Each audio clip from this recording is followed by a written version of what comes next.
All right, guys, this is, I think, 81 episodes solo for me now, and it's number two of the Come Up with Cage. Hey, guys, just a quick little fun on the Come Up with Cage before I introduce you to our guest today is why I'm bringing this back and, why I'm trying to do this, with a pretty regular cadence now is it's even harder now, I think, for pages, for people, for businesses, for brands to get noticed. In what I'm going to call a down cycle of the hobby. When it was the up cycle, there was a million people coming in. Everybody was looking for ways to get rich quick. Everybody was looking for a way to flip. Everybody had a fail-proof method, foolproof method of this is how you flip cards and blah, blah, blah. And everyone was right because it didn't matter what you bought. It went up in value. Now, when everybody's looking for content that's angry and everybody's looking for content to kind of blame their failures and you name it, I found this page that I'm about to introduce to you here. It's called CardBoardProfit, and I love the content. And I look at it and I'm saying, all right, this content is clean. Like, this content is cool. It's educational. Why does this thing only have 18 likes? Why does this only have 20 likes? And I thought to myself, all right, this is why the Come Up with Cage is valuable, I think. Why somebody like this who I think is putting out great content for the right reason, it needs kind of like a little introduction to a little bit of a bigger community. So I hope you will, you guys listening and watching, will take a look at CardBoardProfit, take a look at this page. That's the goal of the Come Up with Cage. And then my ask for you guys, as I do a 2-minute intro and don't even let Ryan speak, is if you guys know of anybody out there that fits in that category, who you look at it as doing great content, or they have a cool business model and it's just not getting the traction you think it would get, reach out to me. Have that person reach out to me, and let's see whether or not we can expand the audience a little bit and get those likes up, get those views up. Because honestly, I think this is what it's about. The hobby is a community, and I want better content out there. I want better products out there, better businesses out there, and this is my small way of trying to do that. So without further ado, Ryan, CardBoardProfit, welcome to the Come Up with Cage. Cage, thank you for having me, my man. I'm happy to be here. We got 2 minutes, 2:30. You had to sit there quietly, right? That was pretty good. That's a good intro. Good intro. I'll give it to you. So the CardBoardProfit. So here's what's fun. I'm going to start off with some current events. This week, huge news, guys. Huge news that you can finally go on Amazon and get this amazing book about sports cards. And obviously, that's never been done before. I mean, Jeff is a trailblazer. He would never do something someone's ever done before. But Ryan, don't you already have a sports card book on Amazon? I think you do. I think it's right behind you there in the backdrop. Tell me about that. Yeah, man. So it's called CardBoardProfit, the strategic playbook for making money with sports cards. Released it in May of this year. Took me over a year to write, put it all together. It's a really fun project. I'm not a writer by trade, but have been in the sports card hobby for over 30 years and wanted to put something out there where I could package all of the stuff that I've learned in my time and just say, hey, here's what worked for me. If this helps you all, great. Let's put it out there and see how it does. So it became a book. I love it. And, it sounds like an easy read. It sounds like a fun read. And if you're looking for tips on what to do with sports cards, great. If not, I'd read a book about the hobby. I've read everything from, the tale of the THWC card to the bubblegum wars between Bowman and Topps in the late 40s and early 50s. And so, I mean, let's get more content out there. Go, Jeff. Yours beat him to market, and it's already available on Amazon. So if you really are that person that wants to read a sports card book, you can check it out. Here's why I brought Ryan on, why the CardBoardProfit comes on. Content like this. Ready? I'll put Ryan on the spot a little bit because I want you to find this page. I want you to find the content. The content's clean. It's opposite of mine. Mine's a mess. Mine, you get 3 memes in a row, and then you get like a news, and then you get, I don't know, some dad farting. I don't know what I'm doing with my page. This page is the opposite. It's clean. And you get this. You ready? Sometimes there's a blurry line between collecting and investing. Here's a guide for when that happens. Swipe left. Very easy. I swipe left. But then it gets fun. Because, look, guys, it's a flow chart. See this? It's the PC or flip decision tree. Now, some of you listeners, watchers, there might be some familiarity here because I did a whole collecting audit a PC audit. Like every 6 months, every year, you should go through your audit and make some piles, right? And go through, is this a card I can get back even at an inflated price? Is it something that really I'm gonna miss? Make the 2 piles, make the ones I can't live without, and basically this. Ryan's is a little bit funnier. Ready? Do you love the card? All right. If the answer is no, then why did you buy it? If the answer is yes, it's can you afford food and shelter without selling it? Now, it gets actually very useful after this, but it's funny and it's clean. And it's like, all right, so why'd you buy it? 1, to flip, or 2, I was drunk eBaying last weekend. Listen, it's funny. As you go through the flow chart, you do get to the end, which is, all right, this is not a card you need right now. This is not a card you have to have. It might be smart to actually sell this one. And if you're gonna stay with the hobby, then take that money, put it into something now that you're not drunk buying, that you do actually love, right? The same premise, entertaining, funny, clean, cool stuff. They're not all jokey McJokenstein like that, but that was one that I happened to see and thought was really, really funny. Other things like, here's the real reason why it's hard to sell your cards even when you can profit. The endowment effect. I didn't know what that was. What's that? You want to tell people really quick in 30 seconds what the hell that means? Yeah, so it's really it's like a behavioral psychology principle where we as human beings, we all do it. I'm guilty of this too. We overvalue things that we have.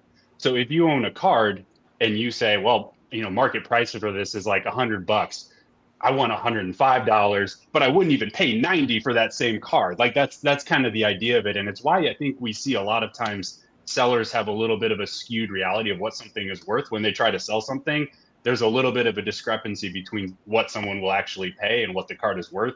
And then what the seller thinks it's worth sometimes is a little bit different than that too. So there's an actual psychological concept behind this. And I think that's just what a lot of my content is all about, is let's just break it down to the basics of like, why do we act the way we do? Why does the market move the way it does? Why do some players rock on the field, but their cards don't matter at all? Like there's so much nuance in this market. And just getting back to, that one post and the humor behind it, this is a hobby. We got to have some fun with it from time to time. And I really enjoy putting this stuff together. So that's what it's all about. Well, look, don't buy players you like. All right, that was a 2-parter. The point here, guys, you'll head over to his page. You'll head over to there's a website also. You know what it is, and you'll make an informed judgment about whether or not you enjoy it. There is good content out. There's good content being made, just not being seen yet, because there's a lot of other crap out there that's taking up all of the fanatics' money and taking up all of the advertising dollars, and we're yelling and screaming and putting breaking news. This type of stuff I find more helpful now, right? It adds a little levity, a little humor, but the endowment effect, it's something I think of cards, fantasy, my own life, right? And as I'm making that pile, right? Take it a separate way. I go out and I put a post about how Sam Howell cards, like people should sell them now after week 2, get rid of them. And I get dozens of people telling me how wrong I am and how he's going to be the best and he's going to be this. 90% of the people who are fighting with me in my DMs, all I said was, you might want to sell now. Take some profit. You were right. If you bought Sam Howell and he's 2-0 now, he's got some buzz to him, take your money off the table. 90% of the people who want to fight with me about it, if you look at their page, which I do, I go beyond the DMs and I click on your profile. All right? It's either a breaker who needs a Sam Howell to be doing well to sell the product, or more often than not, it is someone who has a shit ton of Sam Howell cards. And this is that endowment effect. It's exactly what you're talking about. It's someone who owns these things and is now placing a higher value on it because it's theirs. It's something that they own, right? And if you're really talking about this from a dollars and cents perspective, which a lot of people do, I mix that in. But if you're really talking about dollar, you have to take that out. You have to take that human psychology off the table. You have to almost be emotionless. I learned this in my real life once, where I was trying to fill a whole bunch of jobs in a company. And the person who I reported to said, you can't think of these as names. You got to think of them as empty boxes. fill the name in. You know what I mean? It's not, don't take the personality in. If you're firing these many people, it's not you're firing this person. It's you're getting rid of that role. You're recreating this. You take the emotion, the craziness out of the equation. The hobby, it's very hard to do that. It's very hard to do that. And I see it in my DMs all the time. I'll post, hey, I hope you sold those Ritter cards. And people will be like, why are you making fun of Ritter? You should be posting about how Joe Burrow sucks? Because he's been terrible this year too. And, okay, yeah, he's injured and he hasn't had a great season too. But I'm not talking about Joe Burrow. And I click on their page and it's like oodles of Ritter cards. And you're like, all right, I get it. I see what's going on now. It's human nature. It's funny to peel back that layer and go through it. So Ryan's page is the Cardboard Profit.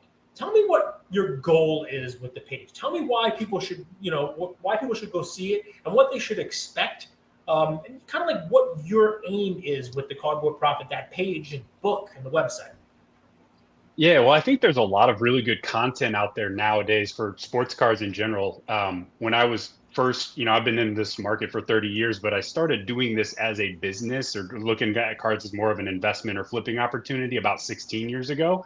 And at the time I was in college playing a couple of sports at a small school that no one cares about, but didn't have time for a job though. So I looked at cards as if the market changes, if cards go up and down in value, that means there has to be a way to make money on that. All right, so pause for a second.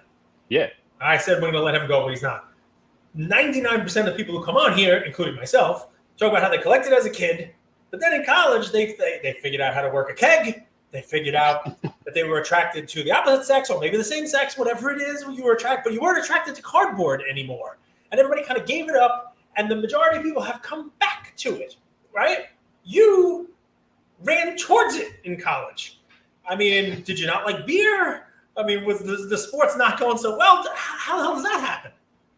You're a weirdo. I did find time to drink plenty of beer. I will be honest about that. But I think that what I saw was, in childhood, a lot of people collected cards. I grew up in I'm born in the late 80s, grew up in the 90s and the early 00s. That was my childhood. Had a lot of friends who collected cards, but slowly they kind of disappeared over the years. And by the time I was in late high school, I think I was the only person that I knew that actually still collected cards. And it's kind of like, I'm kind of a dork, I guess, but whatever. It makes me happy, and I play sports. I enjoy being more involved with sports and having a vested interest in athletes. So when I got to college, it became, I'm still kind of this card collecting dork guy, but all of a sudden, when you start making money on it, people think it's cool. Like, so if you're worried about perception, that wasn't really why I started doing this, but it changes really quickly when you can say, oh, you're a sports card collector? Yeah, but I made $1,000 on it yesterday. Like, who cares, right? Like it's another way to make money. It's cool. It's fun.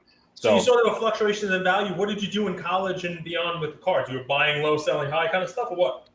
Yeah, well, I made every mistake in the book, first and foremost. And so I learned the hard way. That's all in his book, by the way. He wrote Exactly. And so that's really what this comes from is I basically looked at what would I want to have had when I was first starting? Because information was kind of out there, but it was on message boards. You had to grill random internet strangers over AOL Instant Messenger at the time for, how do you do this? How do you make money with cards?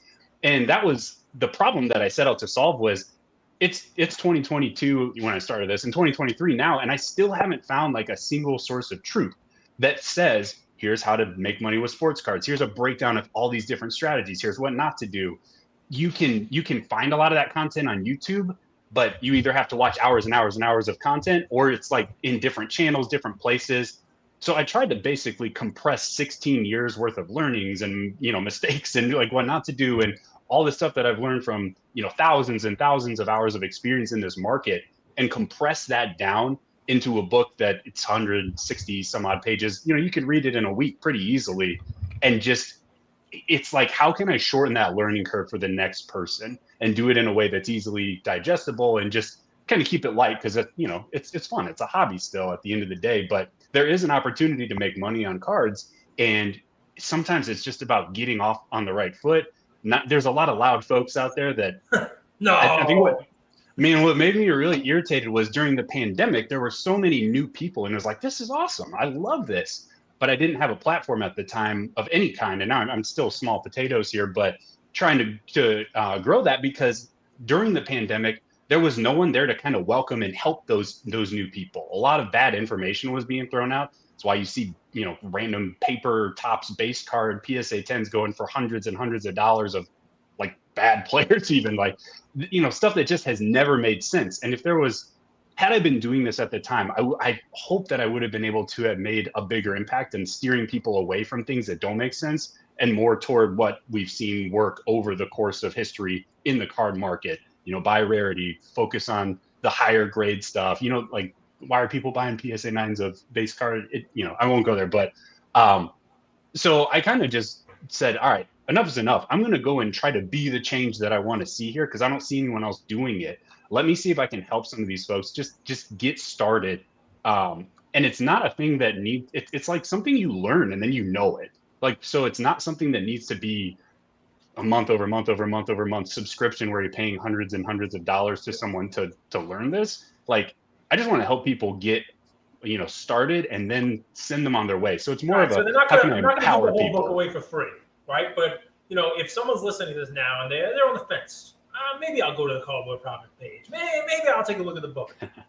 He hasn't sold me yet. Give me the 30-second elevator pitch, right? You said once you learn it, it's not something you forget. It's like riding a bike, right? So what is the one thing you would tell people at a dinner party, or if you're a family member came to you and said, I got 30 seconds, I need you to just tell me the most important lesson or one thing that I got to take, and that's going to be a nice guiding principle for me. Give me a 30-second Cardboard Profit prophecy. Give me something, right? Tell me.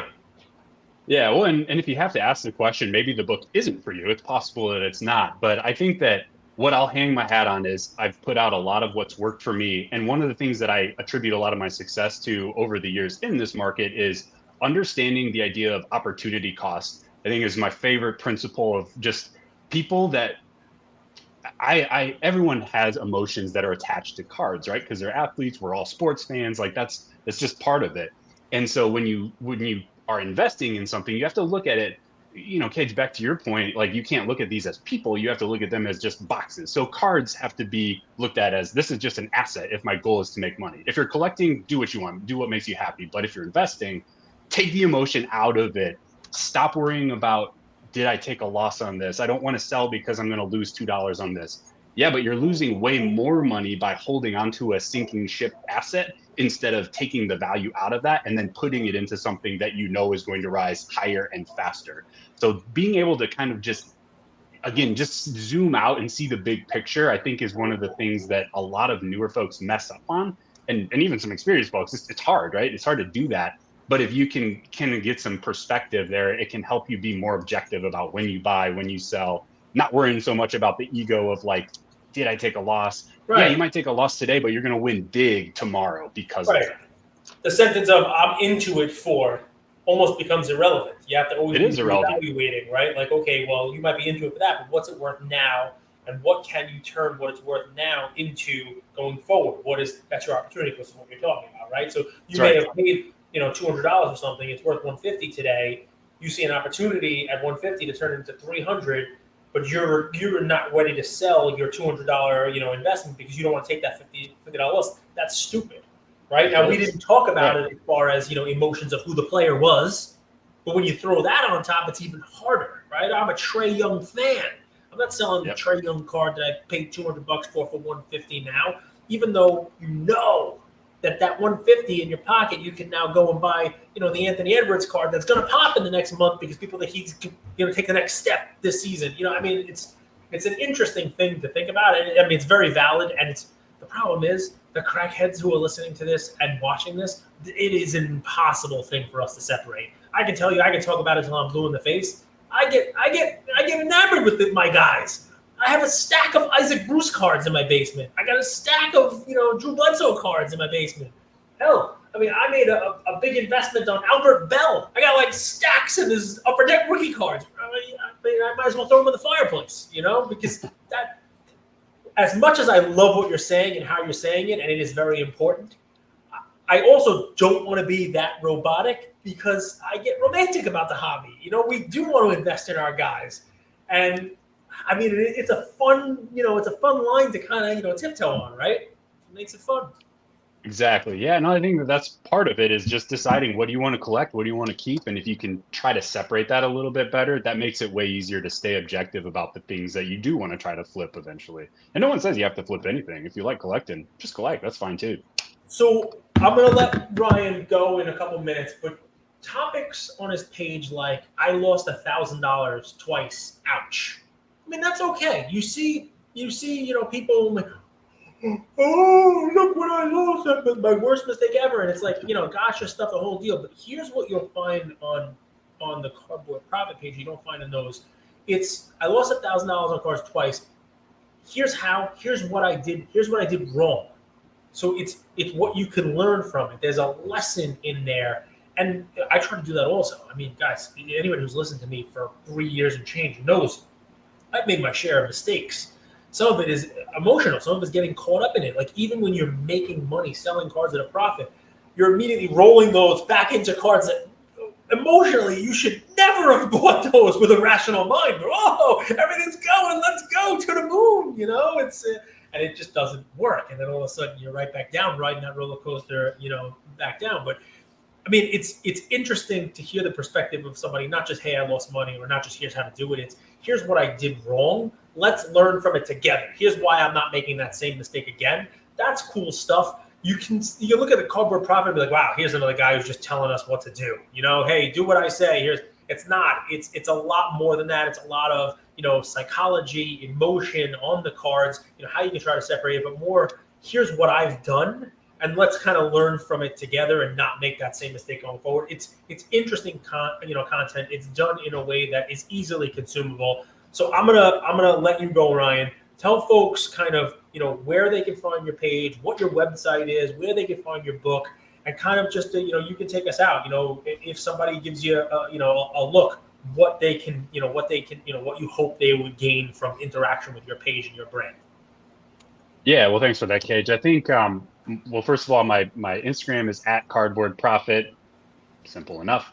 Website is cardboardprofit.com. I'm not a web design guy and I'm a one-person show. So just quite honestly, Instagram is probably the best place to follow if you're looking for content. I do have the book. It's called Cardboard Profit, the Strategic Playbook for Making Money with Sports Cards, available on Amazon. But if you really look at the page, I think what I'm trying to do, I'm not the, the number one guru in this space. That's not what I'm trying to be. There's people that do this on a wider scale that, do more of it or have been doing it longer. But I have had a lot of success and I've been doing this for a really long time. And so the goal is to try to just put out there, here's what's worked for me, to Cage's point, let's learn from let me save you a mistake basically that I've made, right? And let's try to move forward. So I think there are a lot of people out there that sell their picks or say, here's the player to buy, or even don't sell them. I've done right? It. Exactly. And so it's always, but then you're just, if someone new comes in and that's what they gravitate toward, they're always going to be attached to that person that's telling them who to buy.